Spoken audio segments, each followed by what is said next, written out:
Audio Jungle.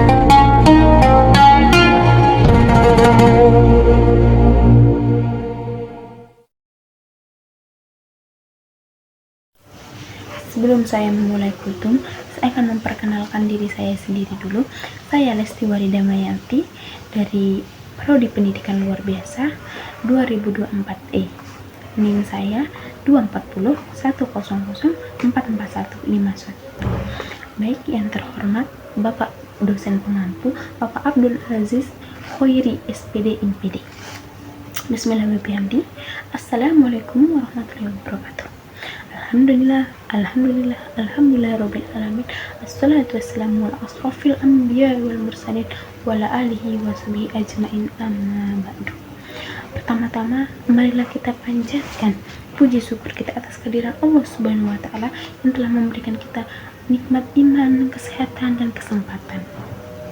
Kedua kalinya, sholawat bertasalam tidak lupa pula kita aturkan kepada Nabi besar kita, Nabi Muhammad Sallallahu Alaihi Wasallam, telah membawa umatnya dari jalan yang berliku-liku menuju jalan yang lurus, dengan kata lain, ihdinas siratal mustaqim.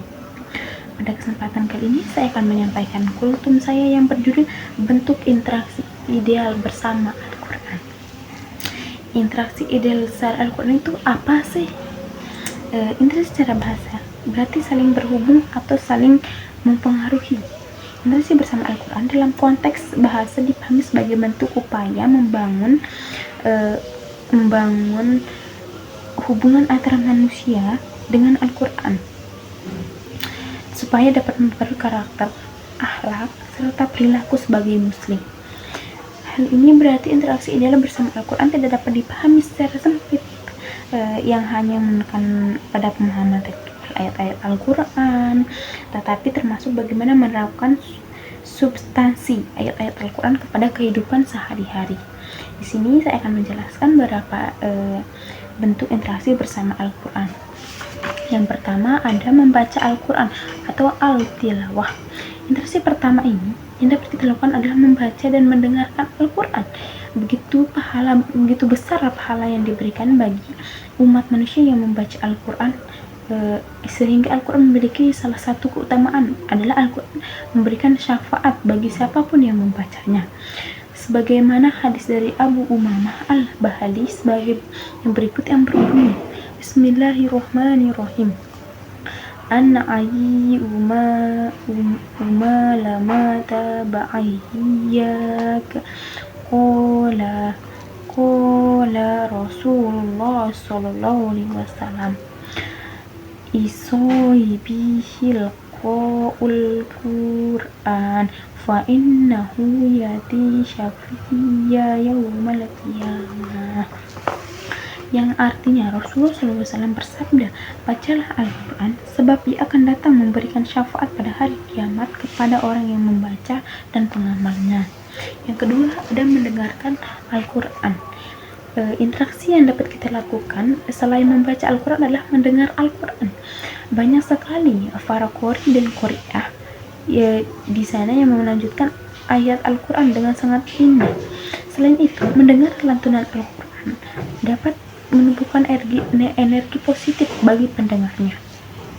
Menyimak bacaan Al-Quran selain itu, menyimak lantunan Al-Quran juga perintah dari Allah Subhanahu wa Ta'ala, sebagai firman-Nya di surat Al-A'raf ayat 204, yaitu wa iza quri'a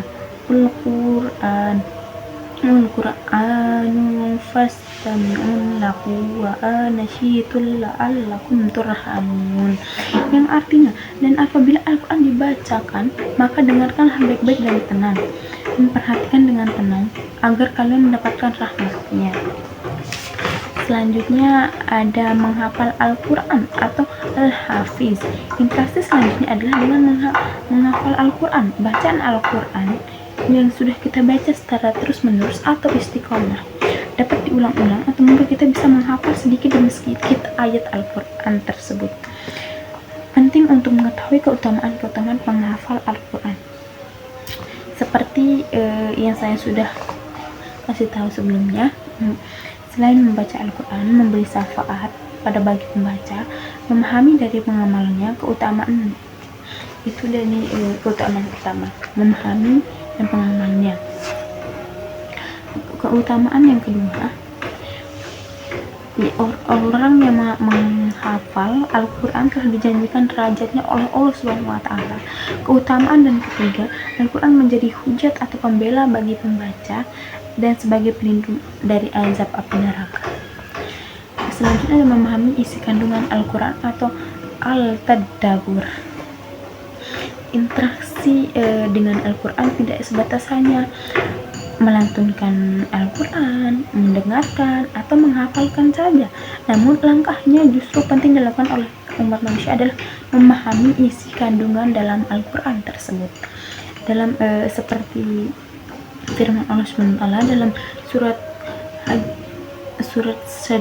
Syahad ayat 29 yang berbunyi, kitabun anzalnahu ilaika wa ma'ahu ilayadabbaru ayatihi wa liyatazakkaru ulul albab. Ini adalah yang artinya ini adalah sebuah kitab yang kami turunkan kepadamu penuh dengan barakah supaya mereka memperhatikan ayat-ayat dan supaya mendapatkan pelajaran orang-orang yang mempunyai pikiran. Selanjutnya ada mengamalkan Al-Quran atau al-tatbit. Al-Quran diturunkan untuk mengeluarkan manusia dari kegelapan menuju yang cahaya ilahi, mengatur kehidupan mereka dan memberikan solusi dari terhadap problem-problem. Al-Quran akan memberikan berkahnya hanya kepada orang yang menaati dan kepada orang yang sungguh-sungguh. Selanjutnya ada mengajarkan Al-Quran. Dalam sebuah hadis riwayat Imam Bukhari, Nabi menjelaskan bahwa sebaik-baik kita adalah yang mempelajari Al-Quran dan mengajarkannya. Mengajar Al-Quran jika kita lakukan dengan tulus dan penuh hati dan sungguh-sungguh adalah bagian dari aktivitas dakwah yang sangat dianjurkan dan dipuji oleh Allah Subhanahu wa Ta'ala.